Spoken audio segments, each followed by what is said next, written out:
Alright, here we go. Now on the layout. Hopefully the lights are warmed up enough anyways.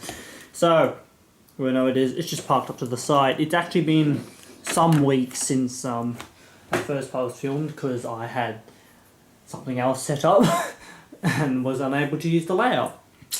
Let's just go figure. And also then a few wiring issues. Once again, remember, just a recallance is I don't have carriages for proper carriages for it, so I will be using Victorian carriages behind the other one. So same like the previous one, the tender just sits in a socket on the back. So you've also got your little gangway, not gangway. I forgot what they're called, but that goes in your connector. I don't know if I have that set up. Depends if I can see. So we'll just put it onto the outside track. Yes, I always do set my engines to go the wrong direction. Eventually they'll get spun around anyways, but it should be easy enough to put that in. I think I've just pushed the thing down. Of course we are using the original tender because this is the initial unboxing. Any case, let's just rock her a little bit. Oh, a slight thing, I don't know if I said in the previous section, but remembering that the step on the sides actually seems to be incorrect. I will remove this from the video if it hasn't already been said, but the fact that the paint lines seem to be a bit lower than they should be, but yeah, we'll go through that in the conclusion. Anyway, so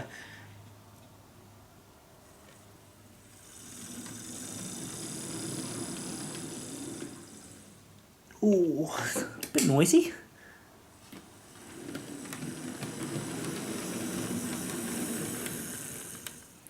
A lot noisier than 3820, but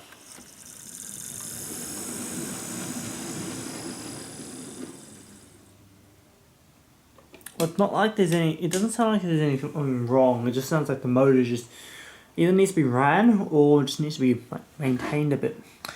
In any case, with all that needs to do, let's get her running in and let's put her through her running in.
Alright, so there we are.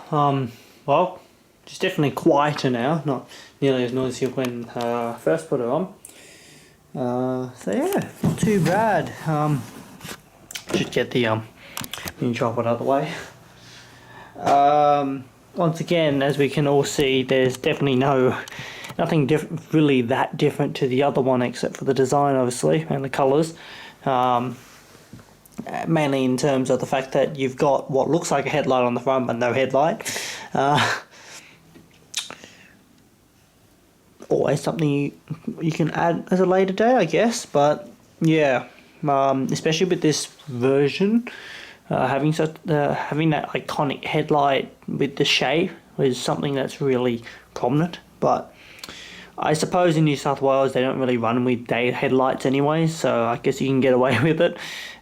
Victoria, we do run with headlights pretty much on fully during the day or during the night, doesn't matter.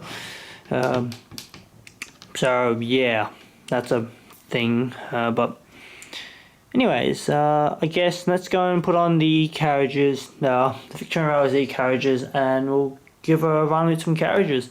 We'll put the full lot on. It should handle it, I think. So yeah, let's go get the train set up, and then we'll get it to couple up, and then we'll bring her back here just before, to have a little chat just before we start off.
Alright, here we are. We've got all the carriages hooked up. Literally grabbed out every single e-carriage I had. That forms, let's just bring the camera away from the tracks. 1, 2, 3, 4, 5, 6. 6 plus the CE, so not too bad of a length. This is a first series e-carriage, and this is of course a first class carriage, so it's slightly these two are slightly less weight compared to all the others, but yeah, obviously can handle it. It's sliding a bit when trying to do slow speed, but it can definitely handle the weight, which is really nice. So I guess that's all that's left to do is let's get her running with the load. We'll get a few running shots of her, and then we'll come back in for some final word sort of stuff. Take it away, Theatre 1.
So yeah, there we are. I think that's probably enough running shots. You would have noticed that in the last few shots that we've lost the carriage. For some reason that carriage is just doesn't want to stay on the tracks. So, well, comes off, doesn't it? Honestly, not the worst of models in terms of running anyway. How does she compare to the previous C3820? And does it change my opinions on the C38 class? Maybe a little. It tells me the quality control might be a bit hearsay if the motors are coming out like that from the beginning. But other than that, colours look nice, painting looks nice, painting is crisp. I'm just going to pull her up so it makes it a bit easier to talk. Details are decent. They're not, obviously, for a what's more of a budget oriented model. They're nowhere a budget model though, being $300 a piece, but compared to something like one of those models, they are. So yeah, they're honestly not the worst of models, especially if you want to play around with them.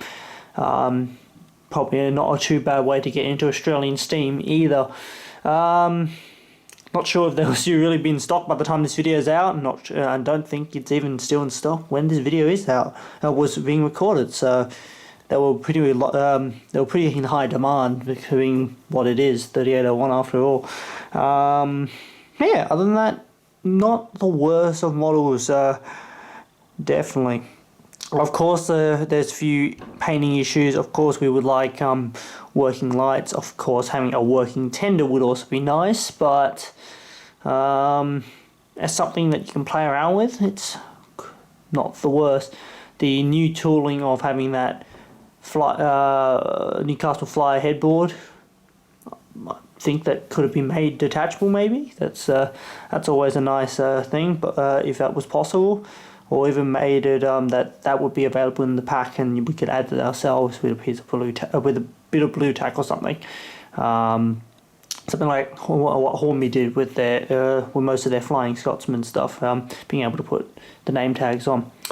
Other than that, yeah, as I say, the few questionable things about the paint job. The paint, that top line shouldn't go straight through the walkway, not on the current livery anyways, and I'm pretty sure not on the livery that it's based on with the water on the nose. It should be straight above, slightly above it, which tells me that the lining from the front may not actually be 100% in the right places, but because I'm pretty sure that that bottom line is supposed to be directly horizontal. So, but yeah, other than that, yeah, it's not the worst of models. Definitely something that needs to be improved on. Definitely more, as I say, for those higher end modelers, it's definitely something that you may probably want to veer away from unless you want something as a project. Because it's definitely, there's even groups on Facebook now that that speak about modifying the C38s just to make them like better than what they currently are. And obviously modifying something like this compared to modifying one, $600 die cast models, or even $2,000 brass models, it's not as painful if something goes wrong compared to the Eureka's C38. And obviously that's a more high detail model overall, but they're completely on different price scalings. So yeah, for what it is, not too bad at all. We'll definitely see how she goes in the future. Yeah, if she handles the pressure that I put onto it. Same as the 3820. And if not, we'll hear about it next time. So let's send her off again, and then we'll end off the video. I hope you guys have enjoyed joining us for this unboxing initial review video. Hope to catch you all at another one very soon. Hope to catch you all at the proper review at some point in the next 3 or 4 months, because I need to have some time to actually play around with them. In any case, until next time, catch you all very soon.